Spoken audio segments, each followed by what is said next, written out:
Hey guys, welcome back to my channel Jagati Dubey Classes and myself Jagati, and today we will start a new series of class 8th science subject, and in that series I have started first chapter which is crop production and management। तो आज हम start करने वाले हैं class 8 की series science subject के लिए, जो कि सबसे फर्स्ट चैप्टर जो है आज का है क्रॉप प्रोडक्शन एंड मैनेजमेंट। इससे पहले अगर आपने मेरा चैनल सब्सक्राइब नहीं किया तो प्लीज़ सब्सक्राइब कर लें और बेल आइकन को प्रेस कर दें, जिससे सारे नोटिफिकेशंस जो है मेरे चैनल की आपको अपडेट करती रहें। और अगर आपको ये वीडियो अच्छी लगे या कोई भी सीरीज़ अच्छी लगे, प्लेलिस्ट आप ज़रूर चेकआउट करें मेरे चैनल पर। तो आप मेरे चैनल को प्लीज़ ही अपने फ्रेंड्स के साथ ज़रूर शेयर करें, अपने सीनियर्स के साथ, अपने जूनियर्स के साथ ज़रूर इसको शेयर करें और थम्स अप दें कोई भी वीडियो अगर आपको पसंद आती हो तो। ठीक है, चलिए स्टार्ट करते हैं आज की सीरीज़, जो कि है क्लास 8 की साइंस सब्जेक्ट। एनसीईआरटी को हम कवर अप करेंगे इस सीरीज़ में, और जिसमें सबसे फर्स्ट चैप्टर जो है क्रॉप प्रोडक्शन एंड मैनेजमेंट है। तो सबसे पहले अगर हम बात करें क्रॉप प्रोडक्शन की, तो जो भी हम फूड इनटेक करते हैं वो फूड कहाँ से आता है, मेजरली वही इसमें कवर अप हुआ है। वो फूड कैसे हम तक पहुँचता है। हम तो कहते हैं बस प्लांट्स हैं वो हमको फूड दिए, जो या फिर जो भी क्रॉप्स हैं वो हमको कुछ भी जो है फूड मटेरियल प्रोवाइड करते हैं और हम उसको इनटेक करके जो है डाइजेशन की हेल्प से उसको जो है बॉडी में यूज़ कर लेते हैं। ठीक है, लेकिन ये फूड जो है वो आता कहाँ से है, हम उस मैकेनिज़्म के बारे में पूरा डिस्कस करेंगे इस चैप्टर में। तो चलिए स्टार्ट करते हैं आज का चैप्टर। और अगर आपको वीडियो अच्छी लगे तो once again give thumbs up to it, and I will try to cover more series of class 6 and class 7 NCERT also. So let's start. Okay, तो सबसे पहले हम देखते हैं क्रॉप क्या है। ठीक है, क्रॉप जो है जनरली हम प्लांट से इसको रिलेट करते हैं, और एक तरह के जो प्लांट्स हैं, सेम काइंड्स के जो प्लांट हैं, वो एक ही फील्ड पर लार्ज स्केल में अगर हम उसको ग्रो करते हैं तो उसको हम क्रॉप कहते हैं। तो उसकी डेफिनेशन क्या हो जाएगी, when plants of same kind grown and cultivated at a same place on a large scale, then these plants are known as crop. ठीक है, तो ये समझ में आया क्रॉप क्या है। क्रॉप हम किसी भी चीज़ को क्रॉप नहीं, किसी भी प्लांट को क्रॉप नहीं कह सकते। जैसे पर्टिकुलर अगर हम किसी पॉट में रोज़ का प्लांट लगाए हुए हैं तो उसको हम क्रॉप नहीं कहेंगे, क्योंकि वो लार्ज स्केल पे नहीं है, और किसी जो है उसी के टाइप्स के कई सारे और भी जो है प्लांट्स वहाँ पर नहीं लगे हुए हैं, इसलिए हम उसको क्रॉप नहीं कहेंगे। क्रॉप हम उसको कहेंगे कि जो फील्ड पर जो है लार्ज स्केल में जो लगा हुआ हो उस, और एक ही तरह के सारे प्लांट्स हों। ठीक है, कोई डिफरेंस ना हो उनमें, तो हम उनको कहेंगे क्रॉप। ठीक, क्रॉप समझ में आया। अब अभी हम इसके लेसन का जो टॉपिक है, जो मेन हेडिंग है, उसके बारे में हम बात कर रहे हैं। क्रॉप हो गया, अब प्रोडक्शन को देखते हैं। प्रोडक्शन क्या है। प्रोडक्शन का मतलब क्या, to produce more for use. अब जब हम क्रॉप को लगा रहे हैं फील्ड में, उसको ग्रो कर रहे हैं, तो एक तरह से वो जो ही है। ठीक है, तो जो मेनली हम इसको कह सकते हैं कि क्रॉप को ग्रो करने का जो प्रोसेस है उसको हम प्रोडक्शन कहेंगे। किसी भी चीज़ को अगर हम ग्रो कर रहे हैं तो उसको हम प्रोडक्शन कहते हैं। ठीक है, जनरली इंडस्ट्री में भी प्रोडक्शन होता है, फील्ड पे भी प्रोडक्शन होता है। ठीक है, तो प्रोडक्शन वर्ड जो है मतलब प्रोड्यूस करना, जो है ग्रो करना किसी भी चीज़ को। अब इसमें एक बात आती है एग्रीकल्चरल प्रैक्टिसेस। अब एग्रीकल्चरल प्रैक्टिसेस क्या है कि अगर किसी भी क्रॉप को जो है ग्रो करने के लिए कुछ हमको प्रोसेसेस की ज़रूरत होती है, कुछ स्टेप्स हमको जो है वो लेने होते हैं, तो जिसकी वजह से जो है क्रॉप का प्रोडक्शन होता है, तो उसको हम एग्रीकल्चरल प्रैक्टिसेस कहते हैं। जनरली जो डेफिनेशन हम यूज़ करेंगे वो क्या करेंगे, collection of practices and processes in crop production. ठीक है, तो एग्रीकल्चरल से रिलेटेड इसलिए हम यहाँ क्रॉप प्रोडक्शन रख रहे हैं, और अगर किसी और भी प्रोडक्शन के बारे में बात होगी तो वहाँ पर हम उस रिस्पेक्टिव उस चीज़ को हम यहाँ पर पुट कर देंगे। ठीक है, तो अब ये प्रैक्टिसेस क्या होते हैं इसको हम बाद में अभी डिस्कस करेंगे कि क्या इसमें कितने स्टेप्स होते हैं जो हमको परफॉर्म करने होते हैं किसी भी क्रॉप प्रोडक्शन के लिए। थर्ड जो इसमें टॉपिक हम डिस्कस करेंगे वो क्या है, मैनेजमेंट। किसी भी क्रॉप प्रोडक्शन के लिए तो सबसे मेन जो प्रैक्टिसेस हैं उसको करने के बाद हमको उसको स्टोर भी करना होता है, उसको जो है परफेक्टली जो उसको मैनेज करना होता है। मतलब हम उसको अगर रखेंगे नहीं तो हम प्रोड्यूस पर ईयर जो है हम प्रोडक्शन अपना करते जा रहे हैं, बट जो है जो पर्सनस हैं, जो पीपल्स हैं कंट्री में, उनको वो जो चीज़ प्रोड्यूस हो रही है वो मिल ही नहीं रही है। ठीक है, तो उसको हमको मैनेज करना होगा परफेक्टली, जो है उसको स्टोर करना होगा, उसको फिर सिस्टमैटिकली डिस्ट्रीब्यूट करना होगा, किसको, पर्सन्स को। यानी कि अगर हमने जैसे समझ लीजिए वीट का प्रोडक्शन किया, ठीक है, तो वीट प्रोड्यूस करने के बाद फील्ड से हम उसको जब ले करके आ रहे हैं तो कभी जो है बारिश हो जाती है, या कभी जो है एनिमल्स का या इंसेक्ट का जो है वो बैड इफेक्ट उस पर पड़ जाता है, जिसकी वजह से जो है उस पूरे प्रोड्यूस को, जो पूरा प्रोडक्ट हमारा मिला है, वीट के जो ग्रेन्स मिले हैं, उसको नुकसान पहुँचता है, वो ख़राब हो जाता है। तो अगर हम उसको मैनेज नहीं कर सकते सही से तो हम कैसे उसको डिस्ट्रीब्यूट करेंगे। मतलब हर साल हम प्रोड्यूस करते जाएंगे, हर साल वो ख़राब होता जाएगा, ऐसा तो नहीं होता। हमको खाना भी तो होता है, तो इसलिए हमको उसको सही से स्टोर भी करना होगा और डिस्ट्रीब्यूट भी करना होगा। ये नहीं कि सिर्फ जो है बड़े बड़े लोगों को मिल जाए और जो पुअर कैटेगरी है किसी भी कंट्री की, उनको डिस्ट्रीब्यूट ही ना हो सही से। ठीक है, तो इसको हमको डिस्ट्रीब्यूट भी करना होगा सही से, जिससे कि हर एक पर्सन के पास वो जो प्रोडक्ट है वो पहुँच जाए। अब उसके ऊपर है वो लेना चाहता है कि नहीं लेना चाहता, बट हमको उसको देना होगा, उसको सामने उसके हमको रखना होगा कि हाँ ये चीज़ें जो है प्रोड्यूस हुई हैं, आपको लेना हो तो आप ले सकते हैं। इसी को हम स्टडी करेंगे किसमें, मैनेजमेंट में। तो क्रॉप प्रोडक्शन एंड मैनेजमेंट को हम आज देखेंगे, जिसमें हमने आपको बता दिया कि मेन जो है इसमें हम क्या डिस्कस करने वाले हैं। अब इसमें सबसे जो मेन है ये प्रोडक्शन ही है, ठीक है। तो सबसे पहले हम क्रॉप को देखेंगे। क्रॉप क्या है, जो है plants of same kind grow and cultivated at a same place और a same field on a large scale, ठीक है। लार्ज स्केल पे कोई भी प्लांट अगर हम एक ही तरह का ग्रो करते हैं तो उसको हम क्रॉप कहेंगे। दूसरी चीज़ देखेंगे हम इसी क्रॉप में कि ये क्रॉप कितने तरीके के हो सकते हैं, ठीक है। क्रॉप जनरली 3 टाइप्स के हो सकते हैं, kharif crop, rabi crop and zaid crop. तो इसको पहले हम देखते हैं, फिर हम प्रोडक्शन पे आएंगे, एग्रीकल्चरल प्रैक्टिसेस पे। नेक्स्ट है टाइप्स ऑफ क्रॉप्स। अब हम इसमें देख रहे हैं 3 टाइप्स के जो क्रॉप्स आपको दिख रहे हैं, kharif crop, rabi crop and zaid crop. Class 8 की बुक में जो है ये मेंशन नहीं है, बट इसको साइड में थोड़ा सा लिखा हुआ है, इस पर आप गौर करिएगा। Beside these crops some crops are grown in summer season, उसमें ये डाला जरूर गया है बट इसका नाम नहीं दिया गया। इसको हम जैद क्रॉप कहते हैं। सबसे पहले देखते हैं खरीफ क्रॉप क्या है। तो खरीफ क्रॉप क्या है, वो क्रॉप जो रेनी सीजन में हम जो है प्रोड्यूस करते हैं। रेनी सीजन मीन्स क्या है, जून टू सितंबर, यानी कि जून से स्टार्ट होता है उस क्रॉप को सो करना, ठीक है, और सितंबर में हम उसको हार्वेस्ट कर लेते हैं। तो उन क्रॉप्स को हम कहेंगे खरीफ क्रॉप, जिसमें पैडी है। पैडी मीन्स क्या है, धान, जिसमें से चावल निकलता है।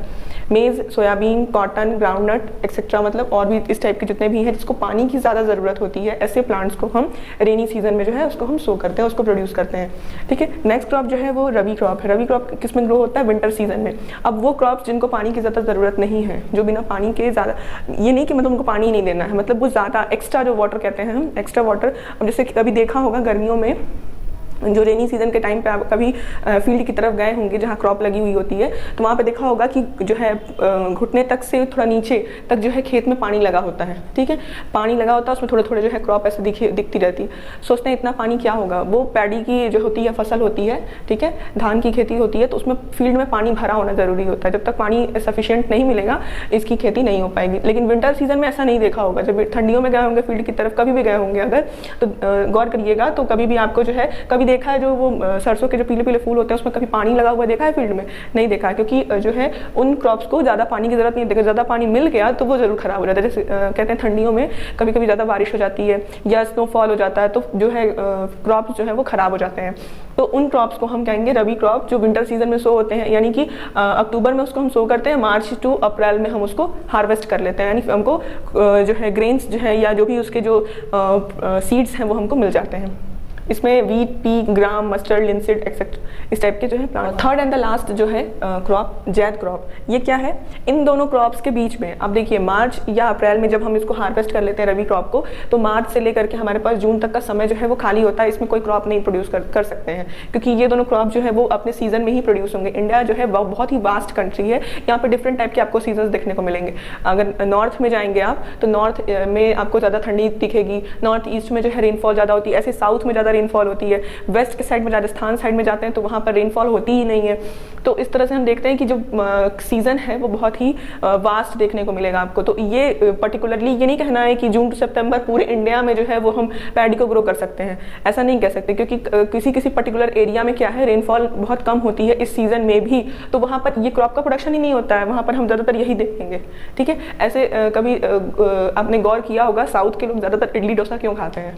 क्योंकि वहाँ पर जो है रेनफॉल बहुत ज़्यादा होती है, वहाँ पर बारिश बहुत ज़्यादा होती है। तो बारिश की वजह से वहाँ पे हम क्या देखने को मिलेगा, ज़्यादातर पैडी की जो क्रॉप है वो आपको ज़्यादा मिलेगी, ठीक है। वहाँ के लोग ज़्यादातर पैडी ग्रो करेंगे। वीट वहाँ पे हो ही नहीं पाएगा, क्योंकि इतनी बारिश होगी कि जो वीट की जो प्लांट्स हैं वो खराब हो जाएंगे, सड़ जाएंगे, ठीक है, फील्ड में ही। तो इसलिए वहाँ पर पैडी जो है वो ज़्यादा होता है, तो इसलिए ज़्यादा चावल उगेगा, तो ज़्यादा हम क्या करेंगे, इडली डोसा बना के खाएंगे। इसी तरह से हम अगर वेस्ट की साइड में जाएं तो वहाँ बारिश कम हो रही है, तो बारिश जब कम होगी तो क्या होगा, वहाँ पे हम पैडी को नहीं ग्रो कर पाएंगे। जो हमारे खरीफ क्रॉप है वो वहाँ पर उतने अच्छे से जो है प्रोड्यूस नहीं हो पाएंगे। तो इसलिए हम वहाँ पे क्या ग्रो करेंगे, ज़्यादातर रबी क्रॉप ग्रो करेंगे, क्योंकि पानी की उसकी उतनी नीड नहीं है। जितना पानी की नीड है उतना हम उसको इरीगेशन से प्रोवाइड कर देंगे, यानी हम उसको जो है पानी की उतनी सिंचाई कर देंगे हम खेत में, ठीक है। तो उसमें हम ज़्यादातर वीट, इधर जो है आपको राजस्थान साइड में दाल बाटी चूरमा, जो लिट्टी वगैरह है, ये सब चीज़ मतलब जो आटे वाली प्रोडक्ट है वो ज़्यादा आपको देखने को मिलेगी। उसी तरह साउथ में आपको चावल ज़्यादा देखने को मिलेगा। बट बीच का जो ये सीज़न होता है, समर सीज़न जो जनरली होता है, उसमें हम क्या करेंगे, बिटवीन खरीफ एंड रबी या फिर मार्च अप्रैल से लेकर के जून तक का जो समय है उसमें हम कुछ क्रॉप्स को ग्रो कर लेते हैं। जैसे वाटरमेलन हो गया, मस्क मेलन हो गया, गर्मियों में ही ज़्यादातर ये सारे फ्रूट्स जो है आपको देखने को मिलेंगे।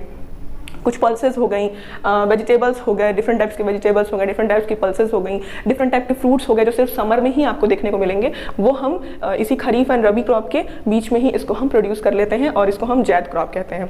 ठीक है, इतना समझ में आ गया। अब हम देखेंगे एग्रीकल्चरल प्रैक्टिसेस, कैसे हम इसको अब प्रोड्यूस करते हैं। ठीक है, नेक्स्ट हम देखते हैं एग्रीकल्चरल प्रैक्टिसेस क्या क्या है। एग्रीकल्चरल प्रैक्टिसेस में जो है 7 स्टेप्स होते हैं। प्रिपरेशन ऑफ सॉइल, सोइंग, उसके बाद जो है एडिंग मैन्योर एंड फर्टिलाइजर, फिर इरिगेशन, फिर प्रोटेक्शन फ्रॉम वीड्स, उसके बाद फिर हार्वेस्टिंग एंड देन स्टोरेज। ये 7 जो स्टेप्स हैं इसको हम एक एक करके जो है देखेंगे क्या क्या होते हैं। इनके बारे में हम इनका प्रोसेस देखेंगे कैसे करते हैं। कुछ टूल्स जो यूज़ करते हैं, कुछ मशीन्स यूज़ होती हैं वो हम देखेंगे। फिर उसके बाद हम इसका कोई अगर एडवांटेज है तो एडवांटेज, डिसएडवांटेज है तो डिसएडवांटेज, और उसका अगर कोई यूज़ है तो यूज़। ठीक है, वो हम देखेंगे एक एक करके। सबसे पहले हम देखते हैं प्रिपरेशन ऑफ सॉइल। नाउ सबसे पहले हम देखते हैं प्रिपरेशन ऑफ सॉइल। सॉइल के प्रिपरेशन में कौन से प्रोसेसेस होते हैं और कौन सा जो है मशीन्स या जो भी टूल्स हम यूज़ करते हैं वो कौन से होते हैं। सबसे पहले सॉइल के प्रिपरेशन में एक ही प्रोसेस के 2 नाम हैं, प्लॉइंग या टिलिंग। ठीक है, या तो प्लॉइंग बोल सकते हैं या तो टिलिंग बोल सकते हैं। अब इसका मतलब क्या होता है, प्लॉ का यहाँ पे देखिए टूल में प्लॉ लिखा हुआ है, हो है एंड कल्टीवेटर है। ये 3 टूल्स होते हैं। होता क्या है कि जो बताया प्रिपरेशन, सॉइल के प्रिपरेशन में जो सॉइल होती है उसका जो टॉप लेयर होता है, ठीक है, जहाँ पर एक बार जो प्लांट है वो ग्रो कर चुका है। ठीक है, एक बार प्लांट यहाँ पर ग्रो कर चुका है। ठीक है, ये इसकी टॉप लेयर है। अब हमने इसको निकाल लिया, इस प्लांट को हार्वेस्ट कर लिया, अब यहाँ पर कुछ नहीं है। ठीक है, यहाँ पर कुछ नहीं है। उसके बाद क्या होगा, ये जो इसकी टॉप लेयर है ये इसकी क्वालिटी थोड़ी सी लोअर हो जाती है। इसमें जो न्यूट्रिएंट्स प्रेजेंट हैं वो पिछले वाले क्रॉप ने सब यूज़ कर लिया। तो अब इसको हम क्या करते हैं कि इस पे से हम सारे जो लेयर है उसको हटाते हैं। लेयर हटाने का मतलब हम प्लॉ की मदद कर लेते हैं, या हो की या फिर कल्टीवेटर की। ये 3 टूल्स हैं जिसकी हम हेल्प लेते हैं प्लॉइंग में। प्लॉ जो है ये अर्ली एज में यूज़ होता था, पहले के समय में लोग इसको यूज़ करते थे। ये वुडन रॉड होती थी जिसको प्लॉ शाफ्ट कहते हैं। ये हैंडल इस पे होता है जो बुल के नेक पे, इसको 2 बुल के नेक पे रख दिया जाता था। ठीक है, आपने देखा होगा, मूवीज़ वगैरह में देखा होगा, हल जो वर्ड यूज करते हैं हम, हल। ठीक है, वो इस तरह का। और यहाँ पर एक ऐसे एस के शेप में जो है वुडन ही ये भी मटेरियल होता है जिसको प्लॉशेयर कहते हैं। और इस पे इसके टिप पर जो है आयरन की, लोहे की एक परत लगा दी गई रहती है, या फिर पूरा लोहा का ही वो बना दिया जाता है, आयरन स्ट्रिप लगा दी जाती है, जो ये सॉइल में अंदर की तरफ डिग होता है। यहाँ पे देखिए ऐसे ही इसको फंसा दिया जाता है और इसको जो आगे बुल है वो इसको खींचता है। खींचने की वजह से क्या होता है, ये लेयर हटती जाती है ऊपर की इसकी, और फिर इधर उधर जो है ये गिरते जाती है। जो मिट्टी होती है वो इधर उधर जो है गिरते जाती है, तो अंदर की लेयर जो है वो ऊपर आ जाती है। और फिर जब हम उसको दोबारा से प्लॉ करते हैं तो जो ऊपर वाली लेयर है वो अंदर चली जाती है। ठीक है, तो इस तरह से हम जो है सॉइल को टर्न ओवर करते हैं। तो टर्निंग और digging the soil for the crop cultivation is known as ploughing और टिलिंग। अब इसके लिए एक प्लॉ यूज करते हैं, एक हो। पहले इसको यूज करते थे, वुड का बना हुआ होता था। अब जो है इसको हम टोटली पूरा आयरन से इसको जो है एक्सचेंज कर दिया है। पूरा जो स्ट्रक्चर है वो वैसा ही है। अब इसमें बीम एक लगा दी गई है जो कि अगेन बुल के नेक पे रखा जाएगा।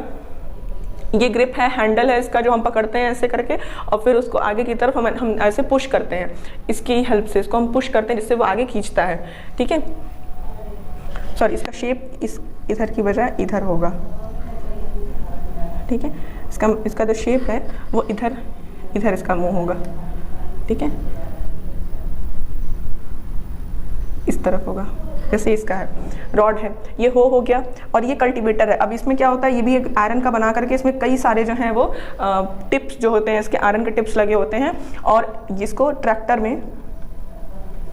ट्रैक्टर के बैक साइड पे इसको कनेक्ट कर दिया जाता है और ट्रैक्टर को चलाया जाता है। ट्रैक्टर जब चलता है तो ये पीछे से 1 2 3 4 5 6 7, अगर ये 7 है, 8 है, 10 है, जो भी है, तो एक बार में ये कई लाइंस बनाता है। ठीक है, ये एक बार में एक ही बनाएगा और ये एक बार में कई लाइंस जो है, कई ज़्यादा जो है लेयर्स जो है वो हटा सकता है सॉइल की। तो ये जो है, ये इसका एडवांटेज है कल्टीवेटर का कि ये फास्ट थोड़ा सा वर्क करेगा। और इन दोनों के डिसएडवांटेजेस यही हैं कि ये थोड़ा सा स्लो वर्क करेगा, क्योंकि ये एनिमल पे डिपेंड है और ये मशीन्स हैं। ठीक है, मशीन्स जो है वो थोड़ी सी फास्ट है।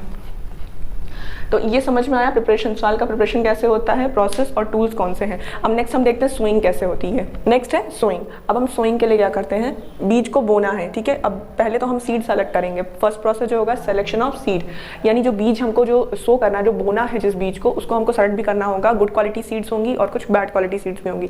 इसको हम कैसे सेलेक्ट करेंगे, किसी भी कंटेनर में वाटर फिल करके और उसमें हम सारे सीड्स को डाल देंगे जिसको हमको सो करना है।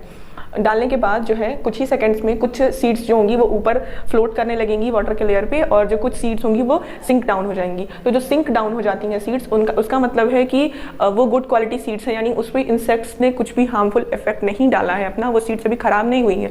और जो सीड्स जो है जो फ्लोट करने लगती हैं, इसका मतलब कि उन सीड्स के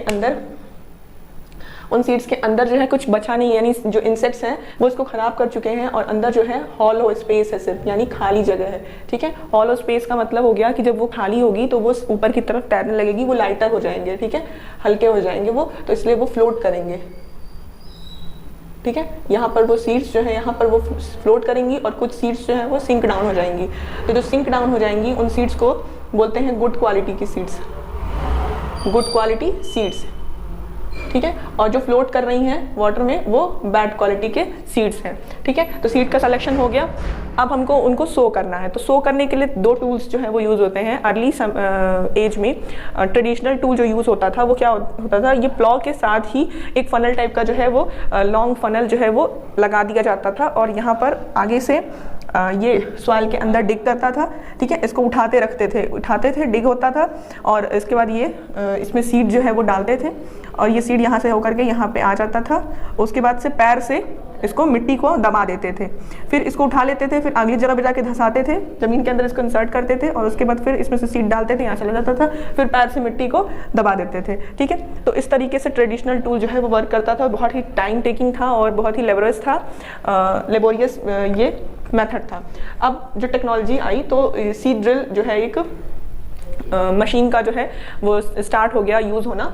क्या करते हैं, ट्रैक्टर के साथ ही, जैसे हमने बताया कल्टीवेटर को लगाया जाता है प्लॉ करने के लिए, उसी तरह से उसी के साथ ही एक फनल इंसर्ट करके और उसमें से पाइप्स लगा करके जो है इसको सीड यहाँ से हमने सीड डाला, सीड इसमें से निकला और यहाँ से अलग अलग पाइप्स में से होते हुए ज़मीन के अंदर गया, और ये जो मशीन है ये उठती थी, फिर दबा दी, जब ये बैठती है तो ये दबा देती है मिट्टी को अंदर। इससे क्या होता है, जो भी इंसेक्ट्स हैं या जो भी बर्ड्स हैं वो सीड को जो है सो होने के बाद ख़राब नहीं करते, मिट्टी के अंदर वो दब जाता है और क्रॉप का जो है ग्रोथ स्टार्ट होता है, ठीक है। ये था सोइंग। नेक्स्ट है मैन्योरिंग। मैन्योरिंग का क्या मतलब है, adding manure and fertilisers to the crop field. जो मैन्योर या फर्टिलाइजर्स जो हैं जो हम क्रॉप फील्ड में डालेंगे उस प्रोसेस को हम कहेंगे मैन्योरिंग, ठीक है।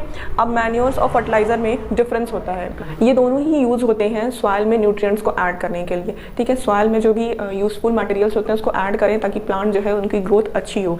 तो मैन्योर जो है ये ऑर्गेनिक होता है और फर्टिलाइजर इनऑर्गेनिक। अब ऑर्गेनिक और इनऑर्गेनिक का मतलब क्या हुआ, ऑर्गेनिक का मतलब होता है कि जो प्लांट, डेड प्लांट या एनिमल्स से जो भी या फिर जो भी इस तरह के डेड एंड डीके ऑब्जेक्ट्स होते हैं, ऑर्गेनिजम्स होते हैं, उनकी जो भी डिकम्पोज होने के बाद उनका जो भी मटेरियल होता है उसको अगर हम फील्ड में डालते हैं तो वो हम मैन्योर की कैटेगरी में रखते हैं। दूसरी साइड पे जो फर्टिलाइजर हैं वो इनऑर्गेनिक होते हैं क्योंकि ये किसी भी डेड डिकेड मटेरियल से नहीं बने होते, ये फैक्ट्रीज में बनते हैं। नेक्स्ट डिफरेंस यही है कि ये फील्ड पर प्रिपेयर किया जा सकता है इनको, और इसको फैक्ट्रीज से ही प्रिपेयर करके लाया जाता है फील्ड्स में डालने के लिए। जो भी केमिकल प्रोडक्ट्स होते हैं वो फर्टिलाइजर्स को बनाने में, इन फर्टिलाइजर्स को बनाने में यूज़ होता है, इसलिए हम इसको इनऑर्गेनिक कहते हैं। और जो भी डेड डिकेड मटेरियल जो है वो यूज़ होता है तो मैन्योर का प्रोडक्शन होता है, इसलिए हम इसको ऑर्गेनिक कहते हैं। नेक्स्ट डिफरेंस है कि ये ह्यूमस को प्रोवाइड करता है क्योंकि जनरली ये फील्ड में ही बनाया जाता है, इसलिए इसके अंदर मॉइस्चर कंटेंट ज़्यादा होता है, तो इसलिए ये सॉइल को ह्यूमस प्रोवाइड करता है। और ये फर्टिलाइजर फैक्ट्रीज से लाया गया है, इसलिए इसमें कोई भी वाटर कंटेंट, मॉइस्चर कंटेंट नहीं होता, इसलिए ह्यूमस को प्रोवाइड नहीं करता है। नेक्स्ट डिफरेंस है कि ये प्लांट न्यूट्रिएंट्स में रिच होता है क्योंकि ये जनरली डेडिकेट प्लांट से ही बना होता है, तो इसलिए ये प्लांट न्यूट्रिएंट्स में रिच होता है, और ये नाइट्रोजन, फॉस्फोरस एंड पोटेशियम में रिच होता है, ठीक है। इसके कुछ एग्जाम्पल्स अगर हम देखें तो कुछ एग्जाम्पल्स में हमको मिलेगा यूरिया, जनरली सुना होगा फील्ड में यूरिया का छिड़काव किया गया है, यूरिया और पोटास, ठीक है, अमोनियम सल्फेट, ठीक है। इस तरह की कुछ केमिकल्स जो हैं फर्टिलाइज़र के तौर पे फील्ड में यूज़ किए जाते हैं, ठीक है। और मैन्योर तो सीधे डेडिकेट मटेरियल से बनता है, उसका कोई नेमिंग नहीं है, अलग अलग कैटेगरीज नहीं है। ये डिफरेंस समझ में आया, मैन्योरिंग और मैन्योर फर्टिलाइजर में डिफरेंस। नेक्स्ट हम देखते हैं इरिगेशन। अब सब कुछ हो गया, सॉइल का प्रिपरेशन हो गया, सोइंग हो गई, उसमें हमने खाद डाल दी, मैन्योरिंग कर दी। अब नेक्स्ट हम देखेंगे इरिगेशन, यानी उसको पानी रेगुलर इंटरवल्स पे उसको पानी चाहिए होता है, जिसको हम इरिगेशन कहते हैं। नेक्स्ट जो है मोस्ट इंपॉर्टेंट इरिगेशन। अगर क्रॉप को प्रोडक्शन करना है तो सबसे पहले हमको जो है इरिगेशन के लिए बेस्ट मीजर्स जो है वो सेलेक्ट करने होंगे कि कौन सा मीजर जो है, कौन सा मेथड हम यूज़ करेंगे इरिगेशन के लिए। तो इसमें सोर्सेज में इरिगेशन क्या है, water supply at regular interval. ठीक है, रेगुलर इंटरवल पर वाटर की सप्लाई जो है वो फील्ड में देनी होती है, जिसको हम इरिगेशन कहते हैं। ठीक है, सोर्सेस कुछ भी हो सकते हैं, वेल, पॉन्ड, रिवर, लेक, ठीक है, कुछ भी, कोई भी सोर्सेज हो सकते हैं जो हमको इरिगेशन में हेल्प करेंगे। बट मेथड जो है वो दो टाइप के हैं, या तो ट्रेडिशनल या तो मॉडर्न। ठीक है, ट्रेडिशनल मेथड जो है वो मैन प्लस एनिमल, ठीक है, दोनों की हेल्प से ही हो पाता है। जबकि मॉडर्न जो है उसमें सिर्फ बटन जो है उसको प्रेस करना होता है, बाकी कोई काम नहीं करना होता है, ना या तो मैन को या तो एनिमल को, कोई वर्क नहीं होता है, सिर्फ बटन प्रेस करना है, मोटर स्टार्ट हुआ, अपने आप जो है वाटर जो है वो स्प्रिंकल हो जाएगा, या फिर ड्रिप सिस्टम के तहत जो है वो रूट्स तक पहुंच जाता है। ट्रेडिशनल मेथड में मोट, ढेकली, राहत, चेन पंप, ये सारे जो प्रोसेस हैं इसमें कुछ नहीं करना होता है, सॉरी बहुत कुछ करना होता है। यहाँ पर वेल है, ठीक है, वेल में मोटर लगा देंगे और मोटर लगाने के बाद पानी निकलेगा। यहाँ पर जो है लोहे की या आयरन का जो भी है स्ट्रिप लगा दी जाती है, जिससे पानी जो है बह करके फील्ड में जाता है। ट्रेडिशनल मेथड से ज़्यादातर जो है वो वेस्ट होता है वाटर का, जितनी नीड है उससे ज़्यादा जो है वाटर प्रोवाइड कर दिया जाता है क्रॉप में। ठीक है, या फिर यहाँ पर जो है बकेट लगी होती है और कोई मैन खड़ा है, ठीक है, बकेट से निकालेगा पानी और यहाँ डालेगा। ठीक है, इस तरह के प्रोसेस होते हैं जिसमें या तो यहाँ पर पंप लगा दिया, यहाँ पर कोई एक रॉड लगा दी जाएगी, नीचे वाटर सोर्स है, ठीक है, और यहाँ पर बुल को रख दिया जाता है। ठीक है, बुल जो है ऐसे घूमेगा इसके अराउंड और यहाँ से वाटर जो है वो निकल करके फील्ड में फ्लो करता है। तो ये सारे मेथड्स में मैन और एनिमल दोनों की नीड होती है। बट मॉडर्न सिस्टम में ऐसा कुछ नहीं। स्प्रिंकलर सिस्टम में पाइप्स जो है वो ऐसे फील्ड में स्प्रेड कर दी जाती हैं पाइप्स, और इसमें से वर्टिकल जो है वर्टिकल स्प्रेयर की तरह से यहाँ लगा होता है, स्प्रे करता है वाटर को, जैसे हम घर में अपने प्लांट्स पे स्प्रे करते हैं उस टाइप से ये स्प्रे करता है। ठीक है, वर्टिकल पाइप जैसे हॉरिजॉन्टल पाइप जो है स्प्रेड कर दी जाती है फील्ड में, और उसमें से कुछ वर्टिकल पाइप्स को ऊपर की तरफ निकाल दिया जाता है, उस पर स्प्रेयर लगा दिया जाता है जो स्प्रिंकल करते हैं वाटर को। दूसरा ड्रिप सिस्टम, इसी तरह के सिस्टम में ये नहीं रहता है, बट यहाँ पर हॉरिजॉन्टल पाइप्स में से ही छोटे छोटे होल्स कर दिए जाते हैं, जो कि क्या करता है, फील्ड के लेवल पर ही जो है पानी को फ्लो करता है। धीरे धीरे जो है एक एक प्लांट के पास जो है वो पतली पतली पाइप लगा दी जाती है, जिससे कि पानी जो है सीधे उस प्लांट के आसपास ही रहे, रूट्स तक पहुंच जाए, इधर उधर जा करके वेस्ट ना हो। ठीक है, तो मॉडर्न मेथड से वेस्ट नहीं होता है वाटर का, नो वेस्ट, और इससे वेस्ट होता है वाटर ज़्यादा। ठीक है, नेक्स्ट हम इसमें जो है प्रोटेक्शन देखेंगे वीड्स से, और उसके बाद के जो प्रोसेसेस हैं उसको देखते हैं। नेक्स्ट जो स्टेप्स हैं वो एक एक करके थोड़े थोड़े छोटे छोटे स्टेप्स हैं, इनको देख लेते हैं। Protection from weeds. वीड्स बताया कि जो अनवांटेड प्लांट्स होते हैं फील्ड में, जो आप ग्रो कर रहे हैं क्रॉप्स को, उनके साथ कुछ अनवांटेड प्लांट्स भी जो है वो ग्रो कर जाते हैं, उनको हम क्या कहते हैं, वीड्स कहते हैं। ठीक है, अनवांटेड प्लांट्स, ठीक है, जिनकी हमको यूज़ नहीं होता, जिनकी कोई नीड नहीं है, वो प्लांट्स भी ग्रो कर जाते हैं, उनको हम वीड्स कहते हैं। ठीक है, तो इससे बचने के लिए कुछ हमको मीजर्स चाहिए होते हैं। सबसे मेन क्या हम यूज़ करते हैं, या तो हम हैंड पिकिंग करते हैं, ठीक है, हाथ से जा करके छांटना फील्ड में से, और दूसरा हम यूज़ करते हैं वीडीसाइड। ठीक है, वीडीसाइड यूज़ करते हैं। वीडीसाइड में क्या होता है कि ऐसे केमिकल्स यूज़ करते हैं जो इन प्लांट्स को रीजनरेट कर देते हैं। ठीक है, इन प्लांट्स को ख़राब कर देते हैं। ठीक है, इनकी ग्रोथ को चेक कर देते हैं, रोक देते हैं इनकी ग्रोथ को, ये रुक जाते हैं, इनकी ग्रोथ नहीं होती है और ये सूख करके ख़त्म हो जाते हैं। ठीक है, तो ये हो गया प्रोटेक्शन फ्रॉम वीड्स। नेक्स्ट है हार्वेस्टिंग। अब हमको सारा प्रोसेस हो गया, अब फसल जो है उसको हमको निकालना है, उसमें से सीड्स को हमको। ठीक है, तो हार्वेस्टिंग प्रोसेस होता है। अगेन कल्टिवेटर में, जो कल्टिवेटर था उसमें मशीन एक लगा दी जाती है। ठीक है, थ्रेशर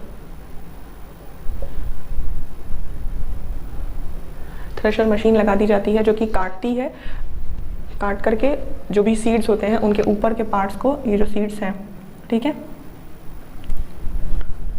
इनके ऊपर के पार्ट्स को कट करती है और क्या होता है, जो हस्क होता है, ठीक है, ग्रेन हस्क होता है, ऊपर की भूसी जो होती है उसको उड़ा दी जाती है, ठीक है।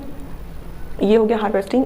इसी हार्वेस्टिंग पीरियड में कई सारे स्टेट्स में जो है फेस्टिवल्स मनाए जाते हैं, बैसाखी, पोंगल, ये सारे जो फेस्टिवल्स हैं ये हार्वेस्टिंग फेस्टिवल्स हैं। जिस समय जो है हार्वेस्टिंग होती है उसी टाइम पे कुछ स्टेट्स में फेस्टिवल्स भी मनाए जाते हैं, बिहू, ठीक है, पोंगल, बैसाखी, होली, इस टाइप के जो भी फेस्टिवल्स हैं वो सेलिब्रेट किए जाते हैं।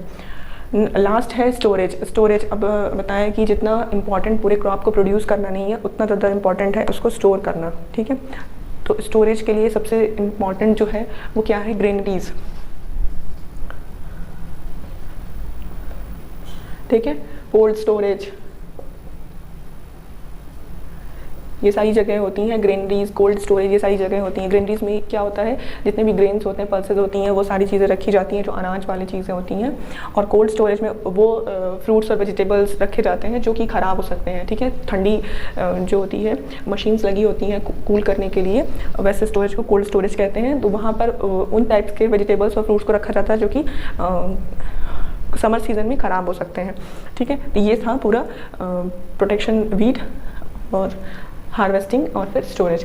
और लास्ट में सिर्फ हमको क्या देखना है, एनिमल हस्बेंड्री। जैसे हमको प्लांट्स से कुछ फूड्स गेन होते हैं उसी तरह से एनिमल्स भी हमको कुछ जो है फूड मटेरियल जो है प्रोवाइड करते हैं। तो उन एनिमल्स के लिए एनिमल हस्बेंड्री बनाई जाती है जहाँ पर हम उन एनिमल्स को रखते हैं और रियर करते हैं, ठीक है। उनको उनका ग्रोथ भी करते हैं। जैसे एग्स मिल गए हमको एनिमल्स से या बर्ड से, और मिल्क हो गया या जो भी मिल्क प्रोडक्ट्स होते हैं, इन सारी चीज़ों को हमको प्रोड्यूस करना होता है तो वो हम एनिमल हस्बेंड्री में करते हैं, ठीक है।